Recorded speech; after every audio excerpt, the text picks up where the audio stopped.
జెబులూను, యూదా, ఇలాగా నప్తాలి, రండి నేను చనిపోబోతున్నాను, మీ భవిష్యత్తు చెప్తాను, జరగబోయే చెప్తానని చెప్పి యాకోబు తన పిల్లలు పిలుస్తున్నాడు. రూబేను రండి అని అంటున్నాడు.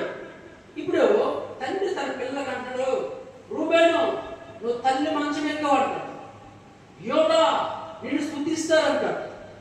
ఇప్పుడు ఇక్కడ ఏమన్నాడంటే ఏసేపు అంటున్నాడు, ఏసేపు నువ్వు ఫలించే కొమ్మలాగా ఉంటారా, గోడల మీదకి వెళ్తాయి నీ రెమ్మలు అన్నాడు. ఇప్పుడు ఏసేపు ఫలించడానికి కొంత టైం పట్టింది.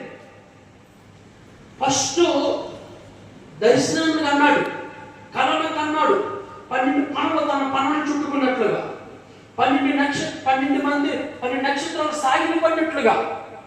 ఇప్పుడట అలాగా ఏసేపు ఫలించడానికి, ఏసేపు ఐగుప్తు రాజుగా మారడానికి కొంత సమయం పట్టింది.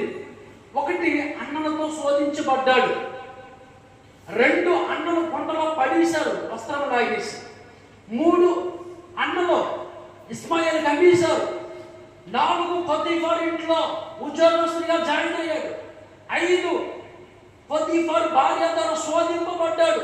ఎంతటి దుష్కార్యం, దేవుడికి విరోధంగా నేను ఏం చేయాలి? 6 చేయని తప్పుకి జైల్లోకి వెళ్ళాడు. ఎక్కడికి వెళ్ళాడు? జైల్లోకి. జైల్లో కూడా వీళ్ళరా